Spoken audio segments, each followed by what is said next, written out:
Hey, everybody! It's time for another wonderful edition of the Jersey Tales! Yeah. Yeah. Yay. Yay. I almost had excitement. I almost did. I can almost taste it this time. Oh, hey, we're back. And look at this. We're like doing, we're on time and everything's going well. I'm excited. And who's all here? Well, Scythe here. Howdy, howdy. Producer Lexi's here. Hello. Lexi number 2 is here. Sure. Bunt's here. Howdy. And it's me, Red the Ram. Welcome, everybody, to the Jersey Tales. So instead of me starting the rant and something terrible happening to the Bengals, we had the bye week. So I'm sure we still lost. In fact, we did, but I'll cover that later. Instead, what we're doing is we're going to go to Lexi number 2. There's some giant news for you. Oh yeah. So this was one of the worst weeks to be a New York Giants fan in recent memory. The loss was embarrassing. Seeing a former player outgain our entire offense on was also embarrassing. I'm not here to talk about that though. I'm here to talk about the one good thing to happen this week, and that is that the Daniel Jones era is now over. So we have an open pool of possibilities for quarterback next year. So I've prepared every single potential scenario for what's going to happen to the Giants quarterback position after this offseason. And no, none of them include Tommy DeVito as a long-term solution. Why would you ever think that? That's weird. That's really weird. Anyway, What about Danny so DeVito? I don't even think he can see over our O-line. Well, no, that's a benefit, right? Because then that means that the defensive players can't see his eyes. So they don't know where he's looking. And like wherever that ball's going to go, that ball's going to go. I mean, who knows? Maybe he secretly has a cannon for an arm. I don't know. But you want to know who does have a really good arm? I mean, his How brother about was Arnold Schwarzenegger. uh, s- Mr. Cam Ward from Miami? And now, I know we've talked about Miami being frauds, but you want to know who's not a fraud? Cam Ward. He's the best quarterback prospect, bar none. And at the rate that we're currently losing right now, we could get him at number 1 or number 2. And and obviously he's like the safest bet. He'll be set up because he has really good targets. Malik Neighbors will finally have someone competent throwing to him. So I'm sure everyone would be happy with this. Hopefully this doesn't age badly if we do get him. Option number 2, we draft the guy from Colorado. You know the one, Shadur Sanders. Prime He's Jr. yeah, Prime Jr. He's got a bit of a personality. He has a lot of potential to mature in the league. And he's looked, to his credit, he's looked pretty good. But with that personality and that maturity is a question mark. And also, you have the Sanders family media circus that could be a bit of a distraction for the team.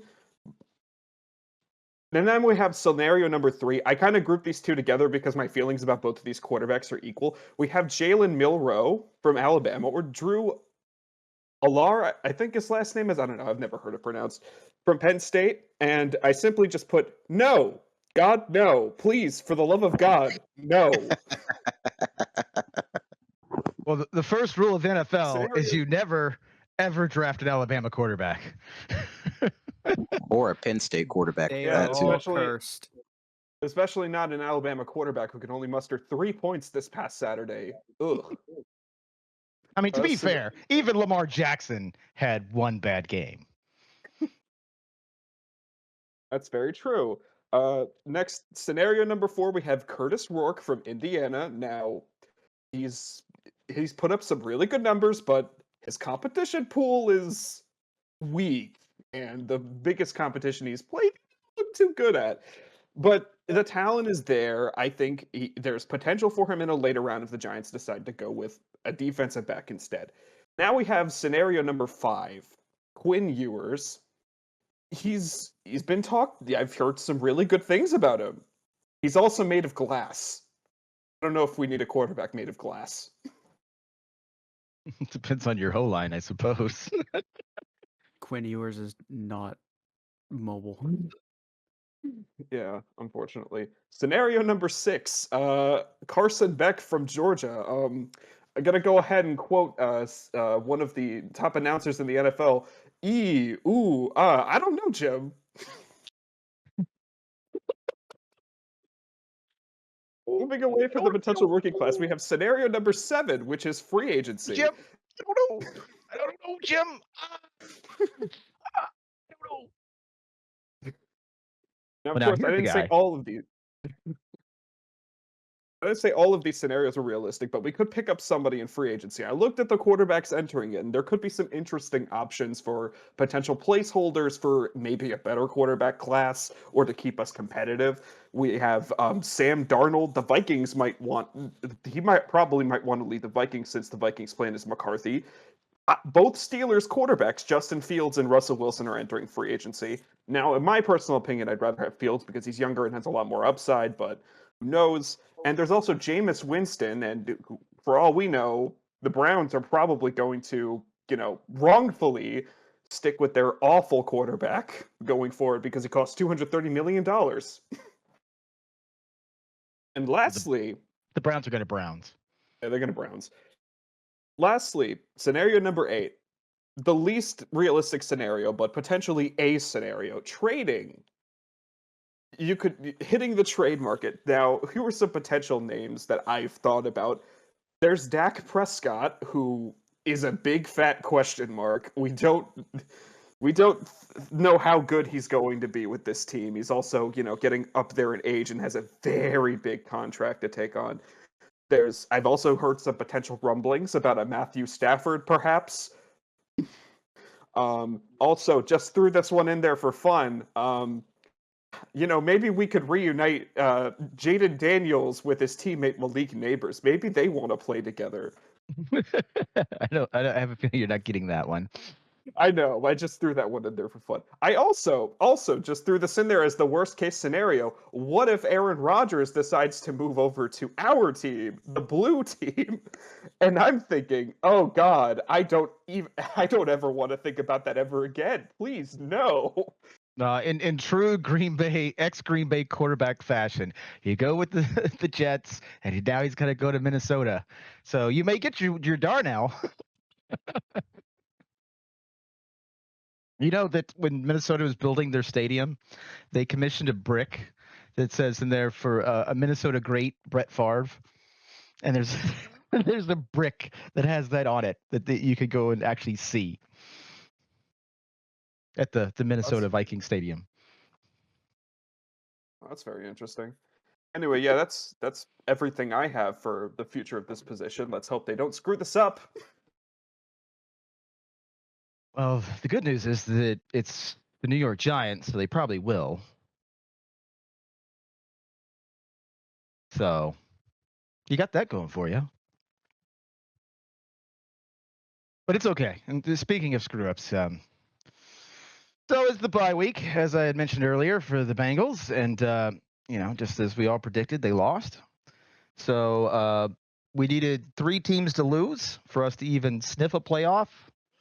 One of the 3 actually did lose, though, so I guess we're still in the hunt, but, it's not looking great. But the more important part, the worst part about the bye week, they brought the ping pong table back. Yeah, into the locker room. They brought the ping because it's the whole dynamic with the ping pong tables, right? So it's we brought the ping pong table in because we're all family, and it's team building, and it helps us play as a family. And then the next year they come in and they're like, we're taking the ping pong table away because it's a distraction and we're serious about football. And then it's then the next year comes in, it's you know what we haven't had in the locker room that would really lighten up spirits? If maybe we just got us our ping pong table back. And so, by God, that's what they're going to try. And since it's the Bengals, Mike Brown probably went across the river and went to a flea market in Kentucky to get it because he didn't buy that new. I can tell you that much. He probably put it on his Sam's Club card, too. So I'm going to get 1% on this. So yeah, it's been all over the news. So we have that, and then we also had the fact that now we've had interviews with with our kicker, so McPherson. McPherson's had an interview that's come out too, talking about how Chase is being his big cheerleader. And I'm like, well, I hope that materializes into something. Because our kicking game's been struggling. To be fair, like it's not really McPherson's fault. It's everybody else that's getting him the ball is the problem. The long snapper's bad, and of course the holder's a rookie, and the holder is the one that dropped the ball and actually cost us the Baltimore game. So people wouldn't be mad at him if some of that other stuff went the other way. The other person that was in the news with an interview, ex-Bengals Mixon. So Joe Mixon got to have a talk about his time at Cincinnati, and it was just as we feared. He was like, I'm not that kind of person. I'm not going to dog on the organization. I'm not going to dog on the coaching staff.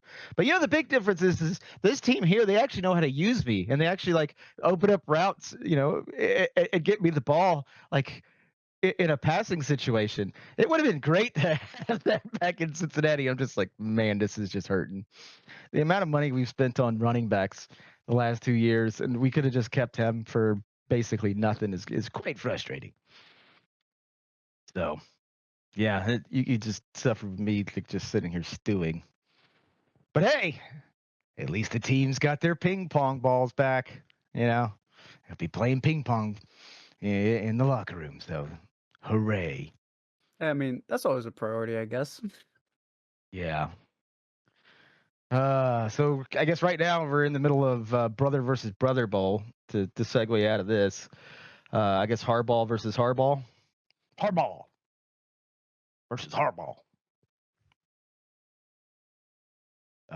And the last thing I saw on it, it looked like, well, brother Harbaugh was whooping up on the other brother Harbaugh. So there's no way that that's going to change. Listen, all I have to say about the Harbaugh, what is this, Harbaugh Part 2? I think this is the second time they've met together in the NFL. I might be wrong. Listen, I think once again, oh yeah, that's why I said Part 2. This is the second time because they met in New Orleans in what was that Super Bowl? That was 2013, 2014 when they met. Ravens and Niners. When y'all couldn't keep the lights on. Listen, I've been told by Niners fans over the years that was a vast conspiracy, so Ray Lewis could get another Super Bowl ring. I don't know if that's true or not, but don't blame the city of New Orleans. Blame Roger Goodell for that.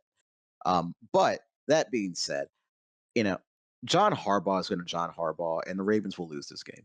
It's going to happen. I feel sorry for Lamar Jackson. He's a really good quarterback, and Derrick Henry's a Hall of Fame running back, but they're not winning anything anytime soon with John Harbaugh as their coach, which sucks. He owes Joe Flacco an infinite amount of flowers because that man is the only reason why John Harbaugh has a job today. The only reason. I mean, Lamar's made him look pretty good last year. Oh, pretty much. That was probably their best chance of winning the Super Bowl. Hot take. It probably was their best chance of winning the Super Bowl. I just don't see how they get back. With the way Allen's performing this year, obviously the Chiefs are the Chiefs. You got the Texans who are still, they're still on the come up, even though they're having a sophomore slump this year, and various other teams in the AFC as well. But yeah, just it's been disappointing to watch the Ravens at times this year.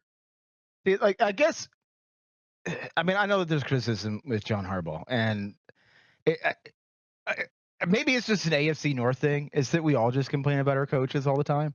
Because, like, I hate my coach. Every Steelers fan I've ever met hates their coach. Every Baltimore fan I've ever met hates their coach. I mean, I know that we are the little epicenter of hate that just keeps the NFL turning, but like, it's kind of weird, right? Yeah. No. Go ahead. It's. I've noticed that though, out of at least okay, with the exception of Cleveland, because Cleveland is Cleveland. They've Well, been a Cleveland factory does of no. sadness. They're going to hate regardless because they just suck. Cleveland can't keep a coach long enough to hate him. Yeah, they're about to run Stefanski out of town for Yeah. the faults of Deshaun Watson. But Yeah. I've noticed, especially Steelers fans, and this is partially because Steelers fans are spoiled. They have had 3 coaches since the 60s, the late 60s. Like the last time they were truly bad was 1969. Like I mean truly top 10, top 5 pick awful. So they've had Chuck Noll, Mike Tomlin, and Bill Cowher. All 3 are Super Bowl winning coaches. So the expectation there in Pittsburgh is so high, and if you don't meet that, they want you gone. They'll run you out of town. And so to hear them say, "Oh, we should fire Mike Tomlin," it's just as a Saints fan, it's shocking because Mike Tomlin has won so many games for them. With nothing. Like, yes, that man should be coach of the year every year. He seems to make it work with absolutely nothing, with Yeah. TJ Watt and a ball of string. Like that's pretty much what they had last year because Kenny Pickett is trash. So, I get it though in a way, because again, they're spoiled. They're used to success. But if this was any other team, not named the Patriots or the Chiefs, you're going, 10-6, 10-7, 11-6 every year. They're throwing you parades. Like, you kidding me? Most teams would want that of a coach. And the Yes. Ravens, Harbaugh is just Harbaugh. He's not a good coach. And I've See, stood on my that for a thing with while. Harbaugh, because I knew exactly where you were going to go with the Steelers, and I am 100% with you. Now, I like to encourage all my Steeler fans to get really loud about firing Tomlin, because without Tomlin, unless they just make another slam dunk hire, like there's nothing there. No, there's not. And a coach like Tomlin comes around once in a generation, and Steelers fans won't appreciate him until he's gone, and they're finally staring at a truly awful season, and they have to finally personally they should have rebuilt this year, but that's neither here nor there. But they're extremely spoiled. It's like the Colts all those years who, well, no, excuse me, a better example is the Packers. More so the Colts, the Packers, who have just lucked into, it seems like, really good quarterback talent with Favre, Rodgers, and now Love. It's like you won't appreciate it until you don't have it anymore. So I hope Steelers fans appreciate what they got, because you probably won't get lucky a 4th time. I can tell you that much. Well, and now I'm going to play devil's advocate with John Harbaugh, because let's be honest, he was literally the only coach in the NFL that saw what Lamar did in Louisville and was like, hey, this can work here in the NFL. And it absolutely can. Lamar Ball 100% can work in the NFL. But everyone else, when they were talking to Lamar when he was trying to get drafted, they all wanted to go be a wide receiver. Oh, you're so fast. You could do this. But Lamar wanted to play quarterback. And I can't remember who drafted him first, but he got traded pretty quickly because they couldn't figure out what to do with him. And for some reason, Lamar? John was ever, yeah. No, he was drafted by the Ravens. He was never traded. I thought he was traded first. No, he fell to the end of the 1st round, and the Ravens came back and selected him. Yeah, that's right. They traded down to get him. That's right. Yeah, but still, like, no one else wanted him, right? Like, this is another generational quarterback, right? Lamar. I mean, I'd argue so. If he, and I've made this point several times in the chats, if he wins a 3rd MVP, 2 straight, we're already in the conversation at that point for Hall of Fame. Like, it's a wrap. He's already the best dual threat quarterback I've ever seen. I got to watch Michael Vick play. Michael Vick was an incredible runner. He was broken on Madden, but Michael Vick could not throw consistently at an NFL level. He had a good arm, but he was not consistent. But man, could he run. Lamar can run and he can pass. So, And he's also like, got that Lamar magic, that real slipperiness. yeah, I guess that's the best way to describe it. Because, like, if you ever watch him and, like, somebody's trying to tackle him, he's going to make the first two guys miss. Like, you have to have three. Otherwise, you're not getting him. Now, he may be starting to slow down as he's getting older, but, like, we didn't have an O-line at Louisville when he was there. And it was just give Lamar half a second to figure out where he's going to run or where he's going to throw. And as long as he has half a second, we're all right. Yeah, because the one game where he ended up just getting it handed to him, I mean, it was LSU. And that was just because you couldn't give him half the second because it was an very dominant LSU defensive line against little old Louisville. It's like Petrino recruited one player and then stopped and was like, "Oh no, this is fine."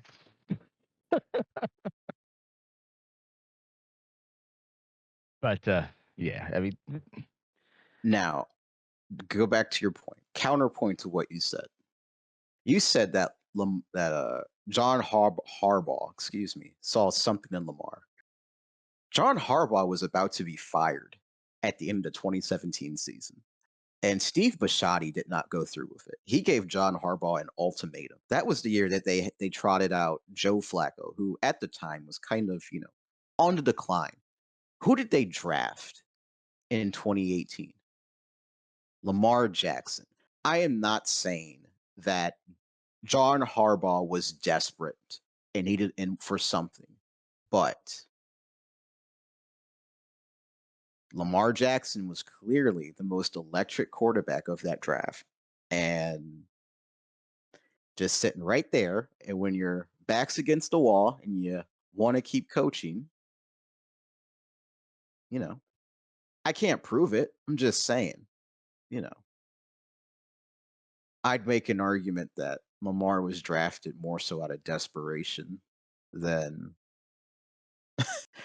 the Ravens saw something. If anything, Ozzie Newsome, the GM, saw something less so than John Harbaugh. somebody had to put the schemes together for it to work. Because if you were to try to treat Lamar like a standard NFL quarterback, it wasn't going to work. Because he has to have that flexibility to be able to scramble, to squirm, to wiggle his way through that defensive line. If you sit there and force him to stay in the pocket the entire time, it's not going to work because you're leaving 2/3 of his talent out on the field. Yeah, no, he is not a pocket quarterback. He should not be one. RG3 tried to, God, good Lord, I can't speak tonight. RG3 tried to do that. Excuse me. I almost said thried again. Can you believe that?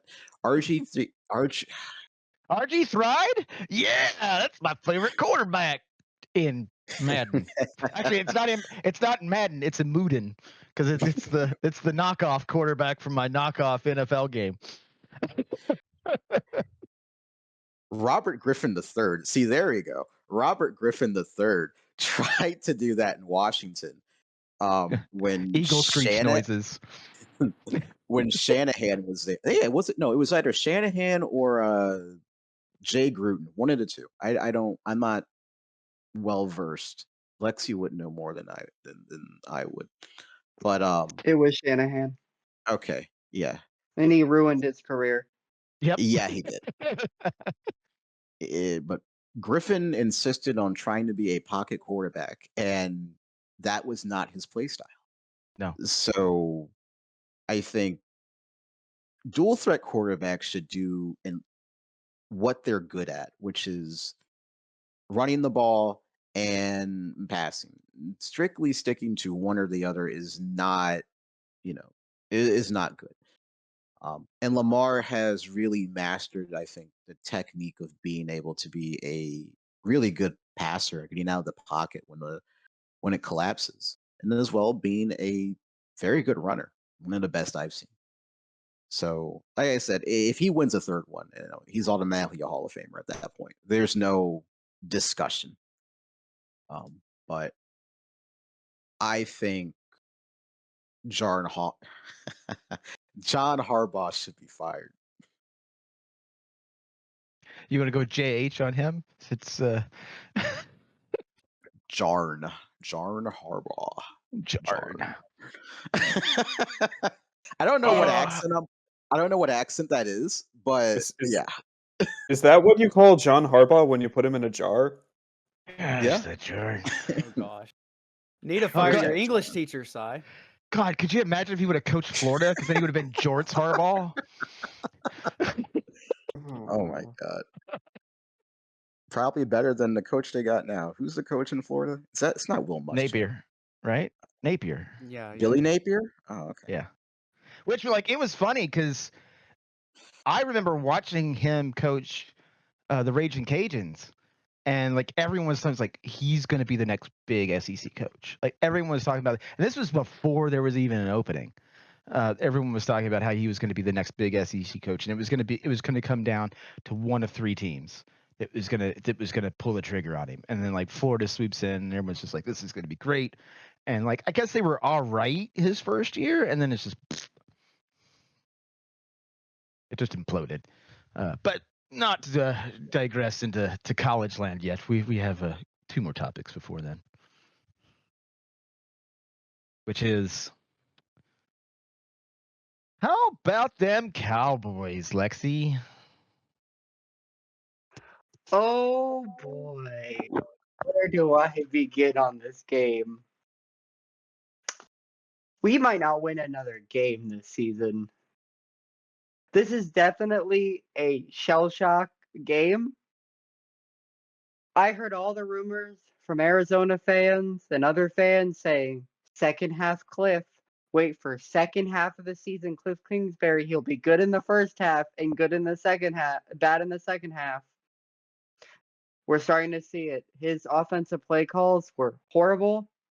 We didn't see any designated quarterback runs for Jaden. They didn't let him use his arm. It was all short passes and everything, no long passes. Our defense did exactly what they were supposed to do. Our offense shit the bed. Fans were blaming injuries the past couple weeks with Jaden's rib, and I do think the cold, and that's what happened in the Eagles game. Jaden wasn't injured this week. I think teams are figuring him out, and he's having his rookie regress, and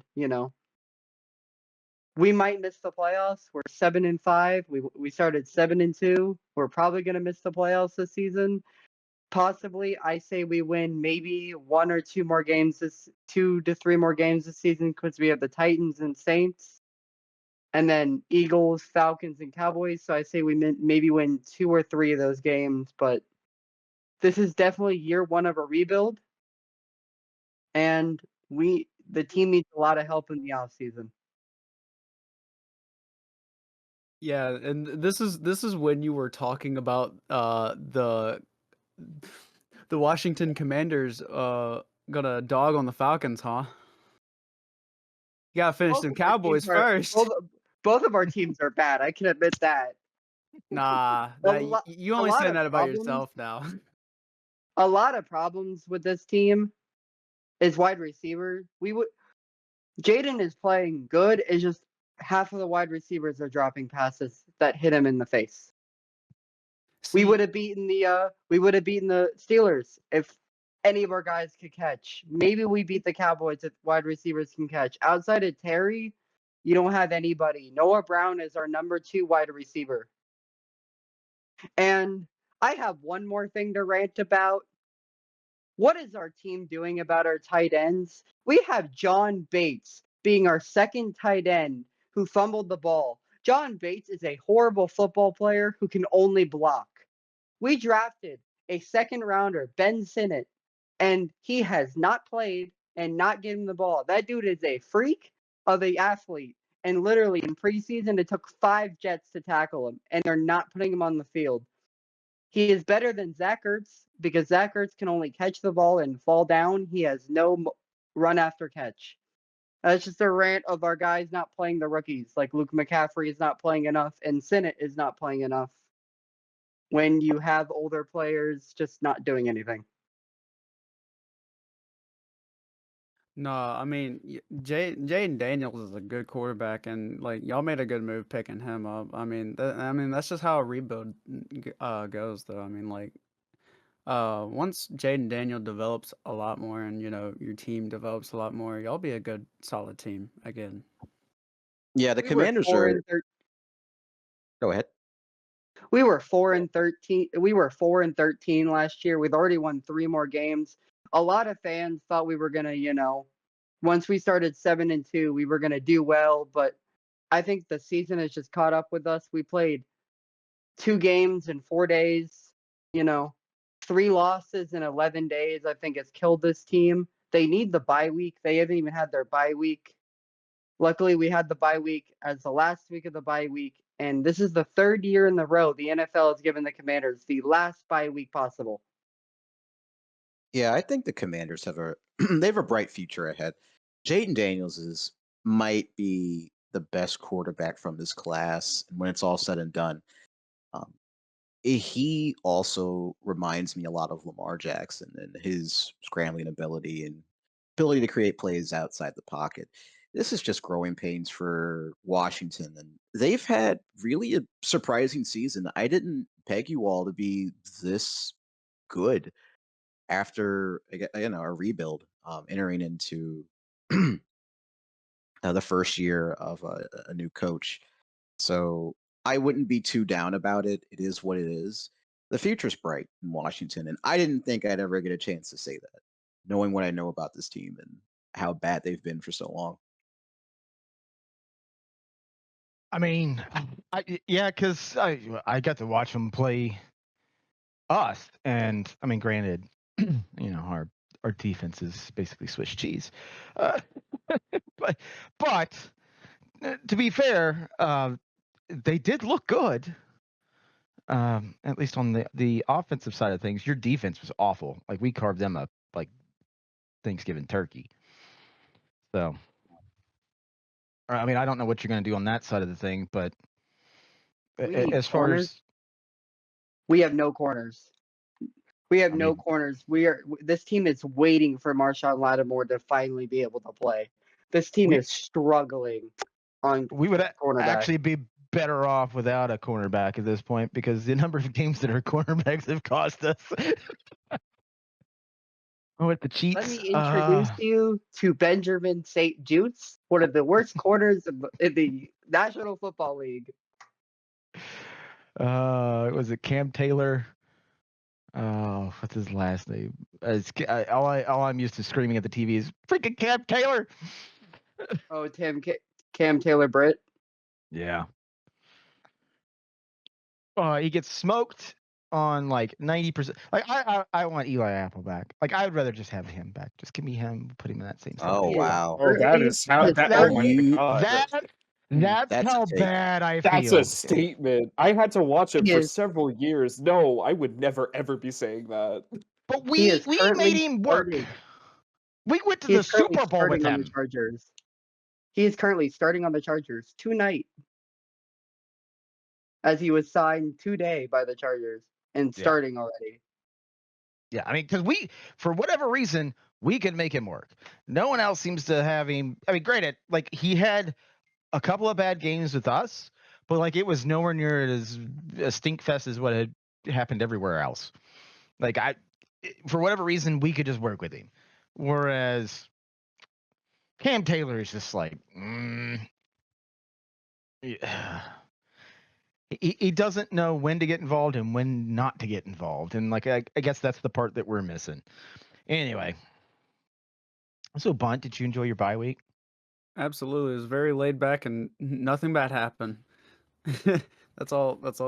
There ain't much to say about it. I mean, this bye week I think came at a great time because, and I truly mean that because we lost 2 games in a row, and we got a game against the Chargers coming up. So yeah, it really couldn't have come up, at a better time. And there is something, about the Falcons are trying to plan to use more play action and offensive attack after this bye week. Posted by the Falcons Twitter. Well, not their Twitter. It's just a news article, of course. Yeah. But yeah, no, laid back week. Nothing bad happened, thank goodness. I hope Koo got back on track, and everybody else did too, because we got a pretty big game coming up. We got a pretty big last stretch coming up. First in the NFC South, and eyes on the playoffs. So is there still controversy on who's going to be your starting quarterback? I hear that that's still rumbling around for the preseason.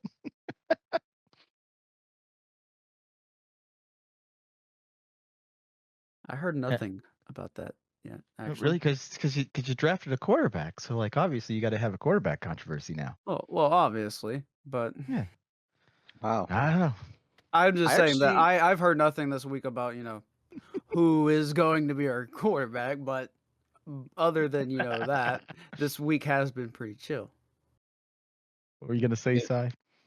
Si? I sincerely hope the Falcons, do their due diligence on every quarterback that they have and just have a mini quarterback competition. I mean, what's the worst that can happen? I think you all should start your third string quarterback. What's the worst that can happen? You just trying to say that so we can lose. No, not at all. I have your best intentions at heart when I say this. As an NFL fan, start your third string quarterback, please. Now I know that this is straight bluffing at this point. Nah, but I mean, besides the draft being an absolute whack pickup, still I believe Michael Penix is not a bad quarterback. He can be good with the Falcons. How is he at like catching a ball and holding it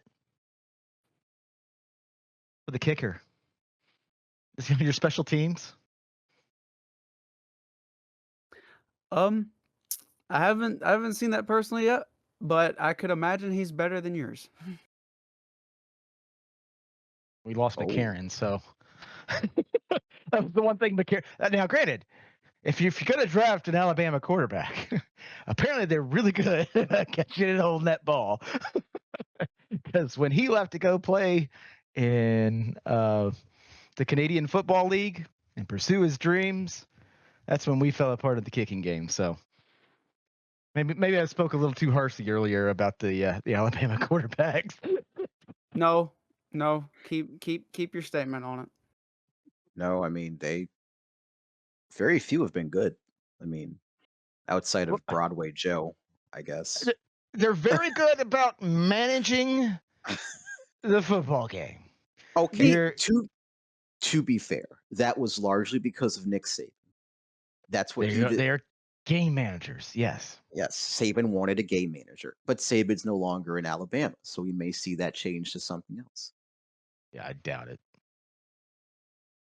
It's really funny we're mentioning good Alabama starting quarterbacks and nobody mentioned, Jalen Hurts. I was just about to bring that up, actually. I bet that really hurts his feelings, Wow.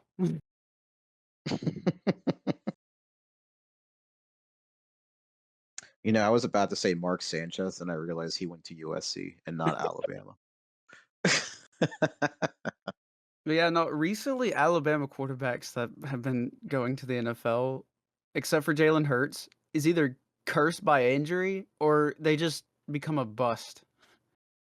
Mac Jones. That was Bryce Young. I don't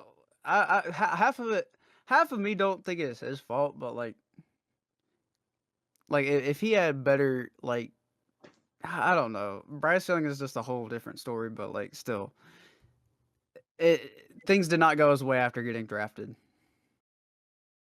I still Yeah. maintain that Mac Jones would still be a starter in this league if he didn't have Matt Patricia and Joe Judge calling plays for him his second year. Because under Josh McDaniels, the guy looks like he could be the best quarterback in his class. Like, I was actually scared the Patriots found their next Brady. Yeah, I mean, at first he had his click, but then then that happened. And then poor Tua. I mean, like Tua's good at the game, but I mean, he was good at the game, and now his brains have been scrambled because exactly. He's not good at sliding. Yeah. That's probably why he's like that in the way he is. I mean, the dude's gonna get a concussion from jumping on his own bed at this point. I mean, like, it's bad. Like, he should be done now. Like, he's gonna be one of those guys that, it's gonna be medical papers about him because that's too many. That's too many. He should have hung it up after 3, but he just kept going. Yep, he's just trying to be one of the football players, ride or die on football. Yeah. Well, at this point, he can't spell football. Well, Nice. he also did go to the Alabama University, so I mean, that also explains why he probably couldn't spell football. Oh, there was I saw an interview with one of his teammates, and it's like, yeah, I guess this week I'm Brent because he just keeps calling me Brent. I mean, at least the play's right, but my name's not Brent. So that's why I'm wearing the protective helmet. I was like, geez, wow. All right. Just lay it all out there. I mean, we're all thinking it. It reminds me of those memes where it says me playing a high school game and the cheerleaders are going nuts while I'm out there on the field lined up with Bulldozer the Third, and then the screen's all shaky and just blurry. Oh, Coach, yeah. I'll be fine. I'll be fine. I'll be fine, Coach. Oh, your finger's dislocated? Here, let me just pop them back in place and go back on the field and play. Oh, you got a cramp? Here, take mustard. Funny. All right. So since we've already started down this route, we might as well just transition right into college football. My favorite. What? What? It's great. Are you talking about? Yeah, Because like it's right very now, this year specifically is wonderful because all the terrible things that SEC people said about every other conference is now being redirected directly back at the SEC, and they're going, but hang on. Those are unfair words. It's like that's what the rest of us had to deal with for the last 20 years. Go screw yourself. We are going to get gaslit by the national media into why it is acceptable a 3-loss SEC team needs to be in the playoffs. It's going to happen. I don't know which team that's going to be, but it's going to happen. A think we all 3-loss SEC team when the year before the undefeated Florida Seminoles couldn't make it in. Just everyone remember that. Yeah, they deserve to be in. I don't Hold care that their star quarterback that they took from us so wasn't in the game. It's personal now. I mean, now it's glorious that. Oh, what is this? What is this? Okay, so Sai has just popped up on my screen. Team 8-3 Alabama. Also 8-3 currently. Duke. One team has 1 quality loss, and the other team has, you could say 2, maybe 3 quality losses. I mean, again, Insurance. I'm going to revisit my rant from last week about the fact that if the team that is known for getting SEC coaches fired is starting to, well, first off, it's got a winning record. They're going bowling. Freaking Vandy is going bowling. Okay, that's Hallelujah. while that is amazing, that is the team that like will even like if they beat Kentucky, like Kentucky's sitting there going, you know what? Maybe it is time to fire a coach. And usually it's when Kentucky beats your coach that you're like, you know what? Maybe it's time to fire our coach. So like that's how far down on the fire chain we're at. We're at Vandy. It's got 6 wins. Okay. And they beat Alabama. Okay. Now, granted, I understand Notre Dame. They lost to was it Northern Illinois Yeah. YMCA or something? Yeah. They're like what 8th or 9th in like the MAC currently. Yeah. So Yeah. that's yeah, not no, that was embarrassing. But that's only one, right? That's their only loss, right?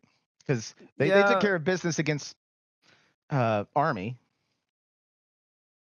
I Yeah, guess I can say I gave Notre Dame respect for actually beating Army, but like I mean, Notre Dame. No.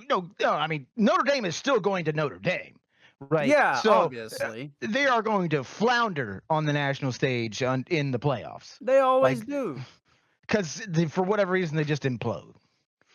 Well, they also ain't got to play a conference championship game, so that's another thing. So Yeah. they get like a free pass. I mean, it's yeah. That's what happened in 2020. But I mean, at the same time, Alabama, you lost to Oklahoma. Oh, I don't care. Dog on Alabama all you want. I enjoy that. This is glorious. I was watching that game, and I was like, "This is glorious. Thank you, Oklahoma. Thumbs up. Like, I'm happy." Yeah, and you compare like the quality losses, like you were saying with Duke, it's Miami, it's SMU, and then I mean Georgia Tech's there. And if we wouldn't have lost to, we wouldn't have lost to the freaking tree people out from California. 3 people. Oh, that's crazy. It's You know, embarrassing. maybe I was That was wrong about the embarrassing. ACC. Maybe they weren't bad. Maybe Duke should be in the playoff conversation. I mean, those losses are pretty quality. They are. Yeah. That's the I mean, scary thing. They actually are compared to Alabama's. if you use the same computer metric that was done with the BCS to calculate strength of schedule, like Louisville's like in the top 5 of strength of schedules, and so you look at the record and you're like, well, you like okay, Louisville's going to Louisville, and then it's like, well, actually that's not that bad now that you look at the strength of schedule numbers. Now, granted, the worst part about it was the Cardinals got beat by the Cardinal, and like that just hurts because like we should be shitting all over them branches. You're just gonna have to censor that one, Lexi. We're bird people. But it's I don't know. Like I'm so because they've already started. Well, maybe it's about time that when if you remember back to the BCS era, like the number of times that if a BCS team was automatically entered in one of the bowls because they happened to win their conference and they didn't have a great record, everyone would be dogging on them saying that they didn't belong because they took that spot from an SEC team that could have been there. Blah, blah, blah, blah, blah, blah. And it's like, Oh God, yeah. Don't remember remind me, that? please. Like UConn just happened to luck out one year. Like it was the Big East, I think, had just a down year because we were in rebuilding, and we were actually fighting for that spot with them up until the very end. Because it was Charlie Strong's, I think, first or second year with us, and like the rebuild felt good. Yeah, that was the Randy Edsel coached UConn Huskies. They went to the Orange Bowl, I think, and they won the Orange Bowl, didn't they? I think I don't know. did. I can't remember if they won or not. Because he took the Maryland job the year after. Because they moved on from, I think it was Frieden, but no, they were in the Orange Bowl. I don't know if they won or not, but I know which game you're talking about. The BCS. Oh, go Yeah, ahead. because the Louisville game against them, he comes up, the guy, the kickoff return, he goes up to the ref right before and goes, "Hey, so what's the signal to do fair catch? Is it this?" And so he waves his hand over his head like he's doing the fair catch, and the ref just nods. He goes, "Okay." So then the kick comes and he catches it. He makes it look like he's going to kneel down, and then he just takes off. Because we give up, right? Because we all saw him do the fair catch wave. And he walked it in for a touchdown. It was the most frustrating, brilliant play that I have ever seen. And if you don't believe that happened, like you can look it up. It's UConn fair catch. But sorry, I didn't mean to take it down weird tangents as we're talking about how terrible the SEC currently is. No, you're fine. I mean, gosh, I haven't thought about the BCS in so long. Oh my god, that's been a while. I remember those oh god awful discussions about well this team got left out, or oh why is Hawaii in a BCS bowl? This isn't right. I remember those awful discussions back then. Oh no, the worst part was the SEC people, like you're sitting there going, okay, we already saw LSU versus Alabama, That was egregious. and you want to see it again instead of some other team to have a crack at them. Well, but it's like, stop. Somebody else, please. Anyway, SEC fanboy.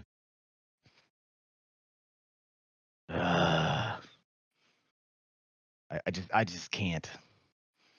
I just can't take it because it's like it's all the ESPN people are talking about. It's just like we can't wait. It's like, well, hey, all the stuff that you're saying, you're like, oh no, we're just tough from top to bottom.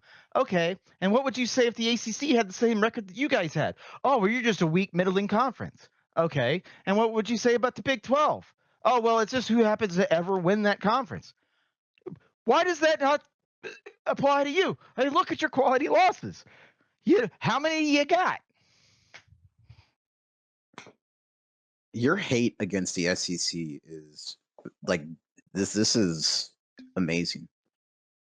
Well, first off, it's because I'm from the one real football school in the state of Kentucky, and the other one happens to be an SEC school.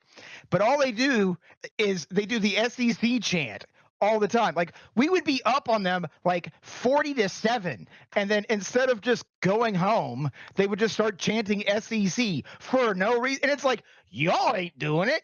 How many national titles do you have?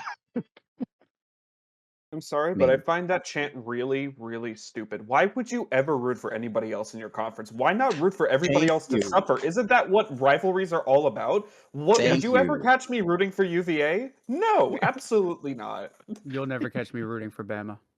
You I think will there's never root for any Big Ten team. I want them all to lose. Like, And you think there's a single AFC North fan that's sitting there going, "Oh, good, Baltimore's going to go to the Super Bowl." AFC North. No, it's like squish the bird, squish the bird. squish that cat.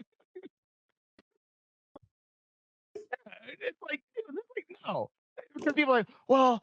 And the worst of the people you encounter is just like, well, I usually cheer for Kentucky except for when they're playing for Louisville. And it's like, what happened to you as a child? Were you dropped on your head? Do you not know how this functions? Because it's like, no, it's you always root against the blue team. Rooting for your conference is just really weird. Yeah. Like, it's It's the people that beat I up on could- me year in and year out. I'm so Like- happy they're doing well. to an extent, I understood why people would do it in the BCS era. Especially when strength of schedule and quality and all that crap really mattered more than it kind of does now. Nowadays, no, that's really dumb. Why would an Alabama fan want to see Georgia do well, like, and vice versa? What do you gain from that? Nothing. What Absolutely nothing. Yeah, Bunt.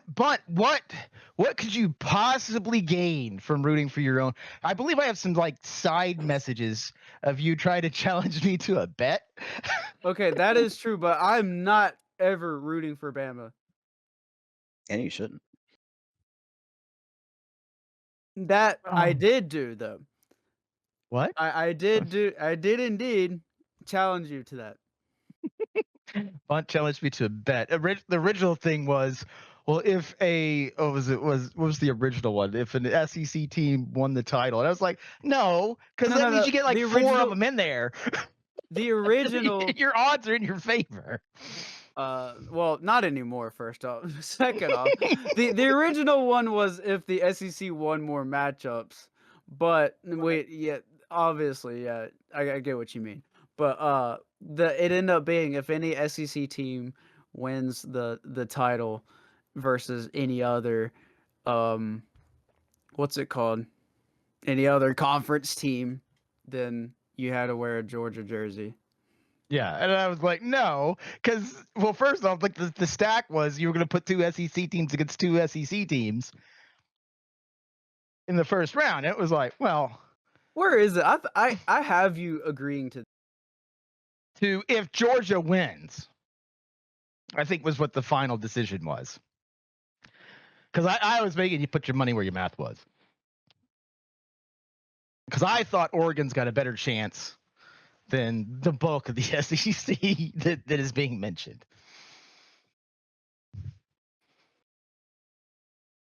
Honestly, the only team that I thought would give other conferences trouble was Lane's team, and they imploded.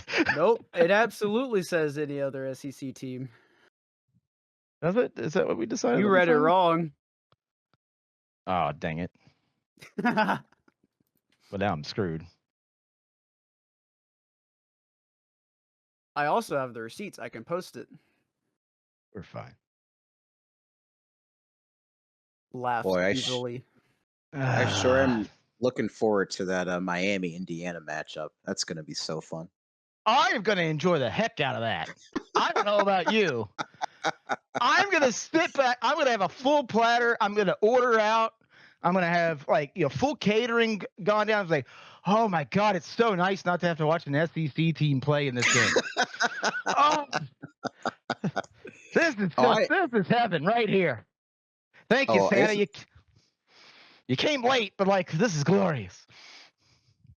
Oh, it ain't even about that. I just want to see Penn State lose because I fucking hate Penn State. Excuse me. Penn State? I really dislike Penn State. You can bleep that part out. I really dislike Penn State.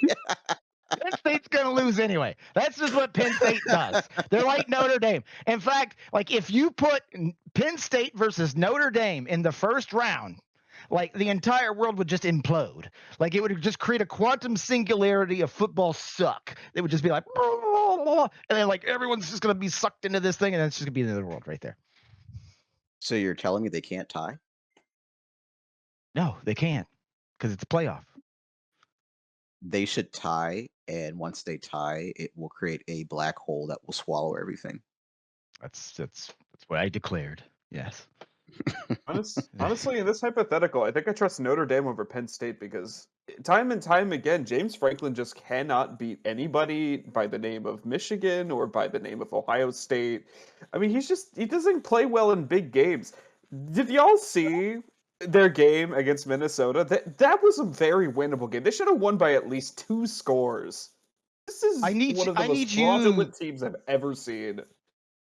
I need you to go look at Notre Dame's championship history over the last 25 years. Yeah, no. Let me just tell you, I think Notre Dame is reaching too far, actually, because Notre Dame, they reach those games and they just lose by 30 plus every time. Yeah.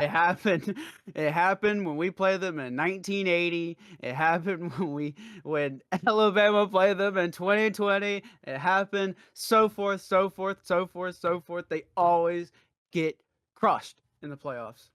Why do you think they're so protective of a big portion of their games? Is because they know some of those games, if they keep enough of them on their schedule, are going to be cupcakes that year. especially the academies. It's like, I mean, I know you like to play Army and you like to play Navy, but like, it's a pretty low probability that one of them's going to be good this year. And in this case, they even had a bigger cakewalk because like Michigan sucks this year. So Yep. I'm pretty sure we gave them Louisville in terms of games the biggest run for their money, and we're not great this year. Notre Dame is Notre Dame, and they'll always be Notre Dame. They will not be valid for a long time. Well, except for their medium market. That's about it. You should join a conference. Well, I love should them to be join the ACC, but like they won't give up those cupcake games. And Except- passing the championship games, which is a potential elimination game. Depending on your record. Not like if you Notre get- Dame would be bad in the Go ahead. ACC either. I mean, the one year that they did play in the conference in 2020 and exclusively played ACC teams, they made it to the conference championship. So I don't really think, I don't think they have anything to lose by joining them. Well, they do. They have a massive pile of money to lose because they're the only school in the country that has their own negotiated media contract. I was going to say, That's true. that's That is true. a big reason why they kind of refuse to, join the ACC or Big Ten. They would stand to lose a lot of money. Although I'm pretty sure in this day of age, stuff could be negotiated and exemptions could be made. But Yeah. Plus, that would elevate, right? Well, Yeah. the biggest problem is that they're under contract, and it'd be a matter of getting them out. And like ESPN would love to have them on there because you could wheel out. Is Lou Holtz still kicking? I thought he died. Did he? I gotta check now.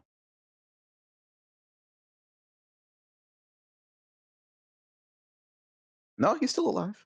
He's still alive. I thought they'd wheel him out immediately to have him just spit all over that mic and tell us how great Notre Dame is. Oh my God, he's 87. Yeah. Yeah. Let me tell you, 20 years ago, he didn't look a day over 87. Heck of a life to live. Yeah.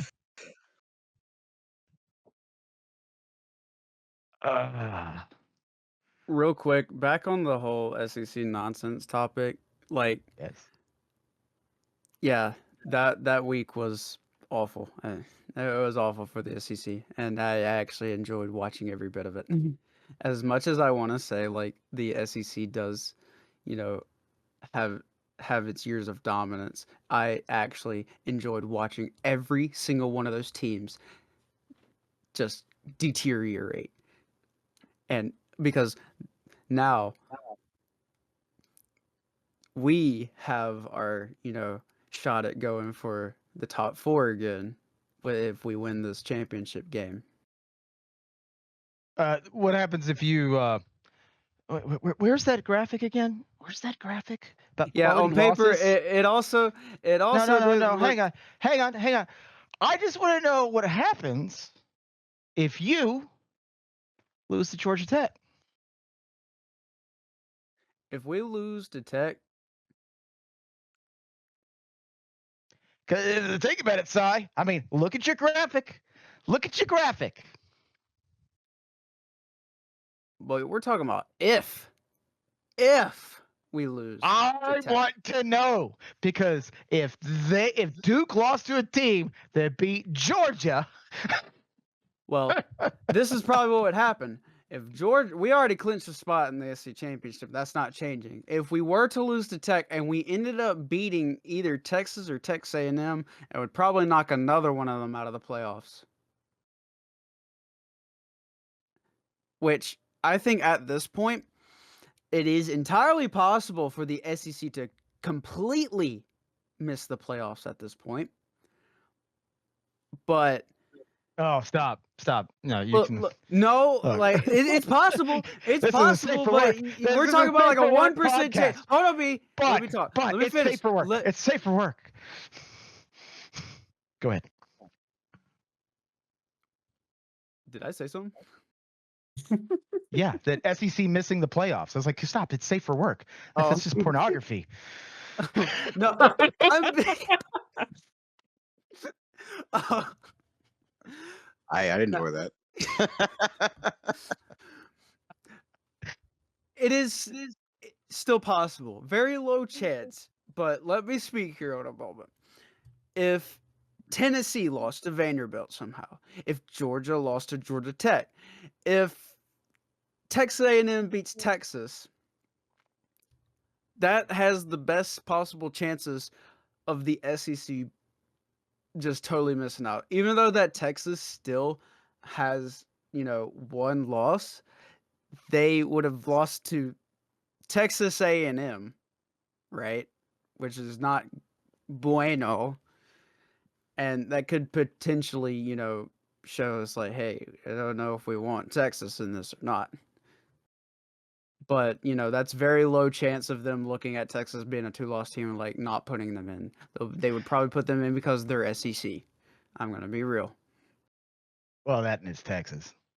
Yeah, and it's Texas. But that it is extremely low chances of that because you would have to hope Vanderbilt upsets Tennessee.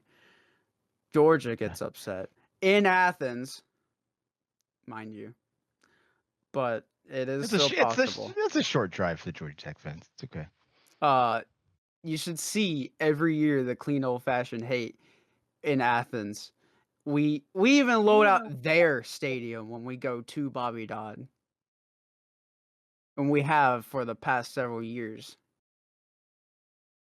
But that doesn't matter. What matters is that we play in Athens. We're favored to win. If we do win, then we got a shot at we already have a shot at the SEC championship, and it's against Texas or Texas A&M, which I didn't see the validation in that because Tennessee should still be in the SEC championship run just as much as Texas and Texas A&M. Like, for example, Texas A&M, if they beat Texas, it would make a whole lot of sense if Tennessee made it. It would make a lot of sense, right? That's what I'm thinking. The one thing that so Texas and Texas A&M. So that is probably going to fall under the same category as what happens in a really bad Auburn beats the undefeated Alabama. Oh, right? I would love to see that happen. And it has happened.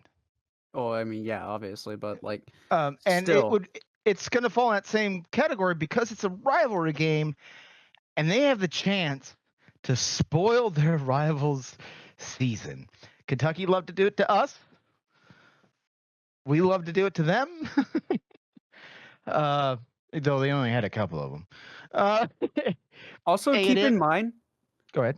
That this game is at Kyle Field. Yeah. So it's going to be nuts. It's going to be nuts for Texas. And this is a perfect time for me to imply that Quinn Ewers is not 100%. Quinn Ewers is not 100% at all.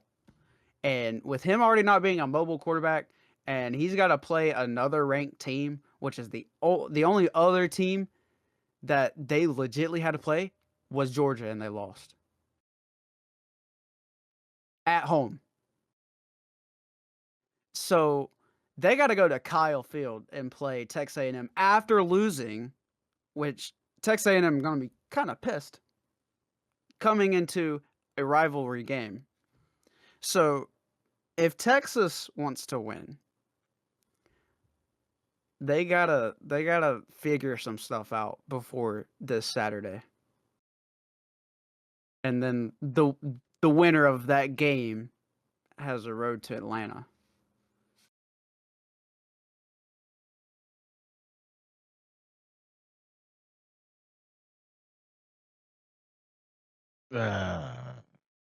It's confusing. I just want them all to lose.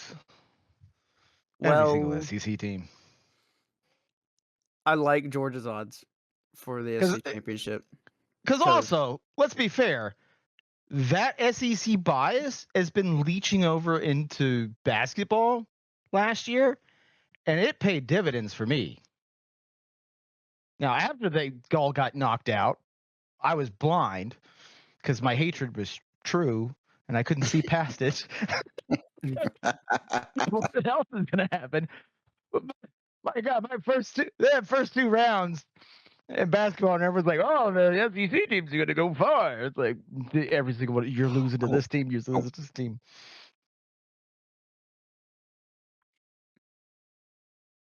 But SEC needs to be brought down a couple of pegs. I know that you're a big SEC fan. You've had your chance at victory. You've enjoyed it. It's fine. Let someone else have some good times, and you guys just need to stew a little bit.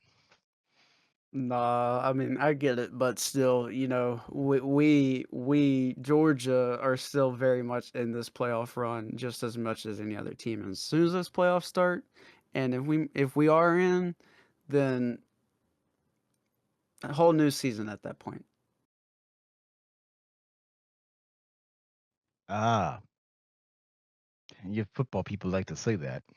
I mean, it really kind of is if you think about it, because records don't matter at that point. You could be undefeated up to the playoffs. Your record totally resets. You lose, you're done. But the problem is they're padding your record so you get more of them in there. See, that's the problem. Like, look at this chart here. So there's 3 SEC teams in.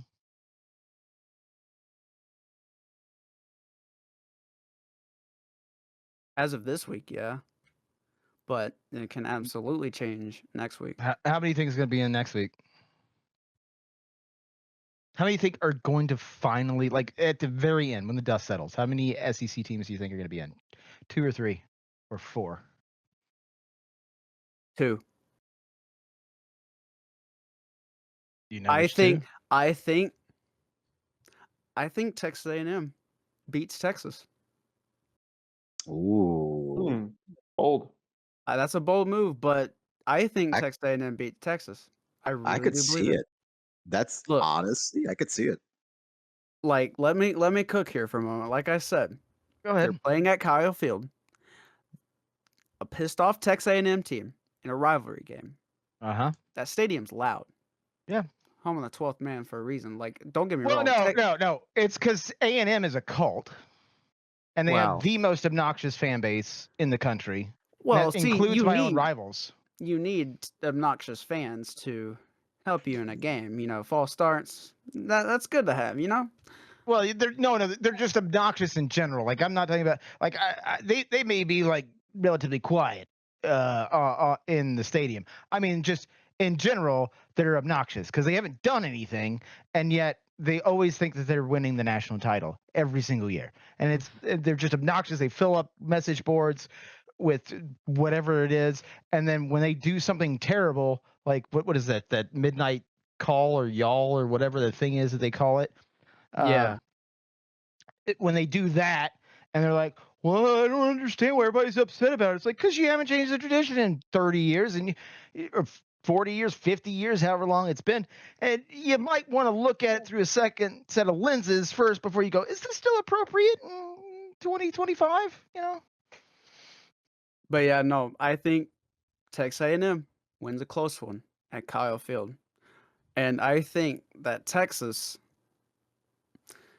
they might get in by the skin of their teeth.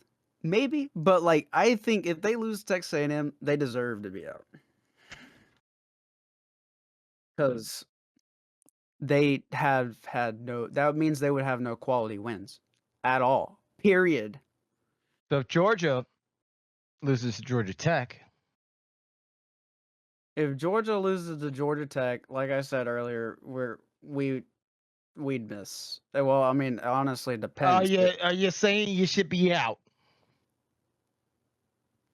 If you We lose should- to Tech... If we lose to Tech, we should be out. But hopefully that doesn't happen because I don't want to see that happen. but we should be out. I don't know what the committee would do if we won the championship game because Here's the difference between the two, because you got one that's backpedaling and the other is like, oh, absolutely, they should be disqualified when they lose to their rival. And it's like, what happens if you lose to your rival? Well, it's whatever you all that No, decide is best. I mean, I don't want to look in the box, but like, but whatever you decide. didn't I still say that Georgia still deserves to be eliminated if we lose to Tech? We deserve it. Yeah, but you have the backpedaling of the whatever the committee decides. Well, it honestly is at that point because if we make we are making the SEC championship game, like I said. If we were to win that game, it's the top 5 conference championship teams. So Georgia can make it in as a 3-loss team if we won this conference championship. Come on, Cy. Come on. Feed the SEC hate. Come on, you could do it. Just let it burn inside. Just let it sink in for a little over. bit though before you say anything though, because look, they have a good point. It is done by conference champions. Okay, if it's strictly conference champions, that's fine, as Bunt said. But outside of that, no, that's a problem. There is no need to be taking a 3-loss SEC team for an at-large bid. No, I have a huge problem with that. No, if it's conference oh, go ahead. Trust me, I'm with you on that. Like, I'm with you. If there's a 3-loss team outside of conference championship, I believe they should be sat out. Oh, they should. My thing is, so there have been a lot of SEC fans, and the media is complicit in this as well, because the SEC and Greg Sankey have paid off the media. I know they have. They are pushing, and they're already trying to gaslight America into thinking it's okay that a 3-loss SEC team belongs in over Indiana. It's happening right now, and it will not shock me when the committee says, "Oh yeah, we're going to put Alabama in over Indiana or whoever else." Like, I know it's going to happen because I've seen this play out before, and it's every time gonna suck. If they did do that, Mhm. if they did do that, I would actually crash out for Indiana because I can't stand Alabama. If they somehow put Alabama in the playoffs, I'd crash out too. I'd crash out too. They want to, but and again, this is what I hate so much about college sports. It's become a money thing. It's money, and they bring eyes and they bring money to the game, unlike Indiana does. Even though you'd probably get more people to watch Indiana because they're a Cinderella story, but it's all about money and status and prestige with this. I wish it was strictly about record and who you beat, everything else, but it's not just about that. And the same thing happens to an extent in March Madness.